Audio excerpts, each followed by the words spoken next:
Doctor Babasaheb आंबेडकरांच्या जयंतीच्या कार्यक्रमात दोन्ही उपमुख्यमंत्र्यांची भाषणं वगळली। एकनाथ शिंदेंबरोबर अजित पवारही नाराज असल्याची जोरदार चर्चा।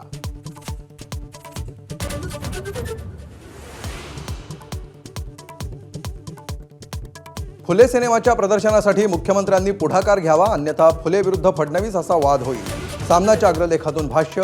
फुले विरोधक शक्तींशी आंबेडकरांनी हातमिळवणी केल्याचाही आरोप।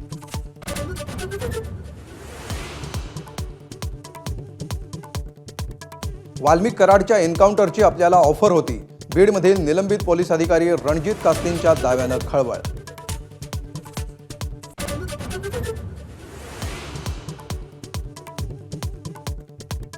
धनंजय मुंडेंनीच कासलेला एन्काउंटरची ऑफर दिली असेल, करुणा मुंडेंचा गंभीर आरोप। कराडला फाशी किंवा जन्मठेप होणार असल्यानं एन्काउंटरची ऑफर दिल्याचाही दावा।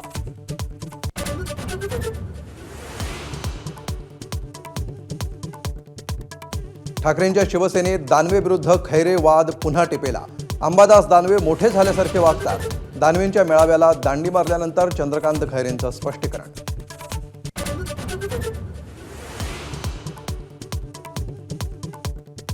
पत्रकार अनिल थत्ते आणि एकनाथ खडसेंना गिरीश महाजनांनी पाठवली अब्रू नुकसानीची नोटीस। महिला अधिकाऱ्याशी फोनवर बोलण्याबाबत थत्ते आणि खडसेंचे महाजनांवर आरोप।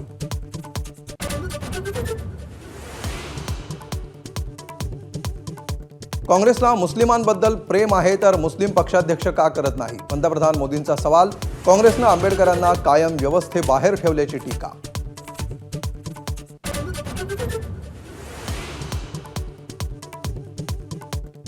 मोदींनी आंबेडकरांचे कोणते विचार अंमलात आणले, काँग्रेसचे अध्यक्ष मल्लिकार्जुन खरगेंचा सवाल। मोदी फक्त बोलतात, अंमलात आणत नसल्याची टीका।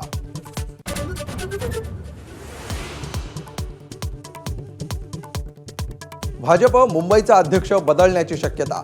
आशिष शेलारांच्या जागी प्रवीण दरेकर किंवा अमित साटम यांची नावं चर्चेत। भाजपच्या सर्व आमदार आणि जिल्हाध्यक्षांची मुंबईत बैठक।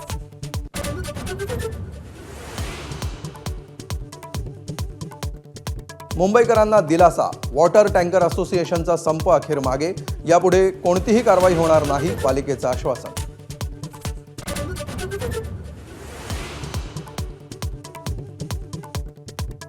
पीएनबी घोटाळा प्रकरणातील फरार आरोपी मेहुल चोक्सीला अटक। भारताच्या विनंतीनंतर बेल्जियम पोलिसांची कारवाई।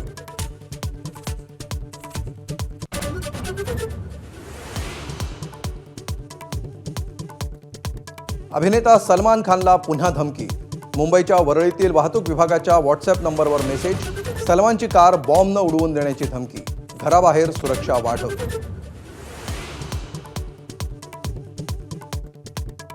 भारतरत्न डॉक्टर बाबासाहेब आंबेडकरांची आज 134वी जयंती। राज्यपालांसह मुख्यमंत्री उपमुख्यमंत्र्यांकडून महामानवाला अभिवादन।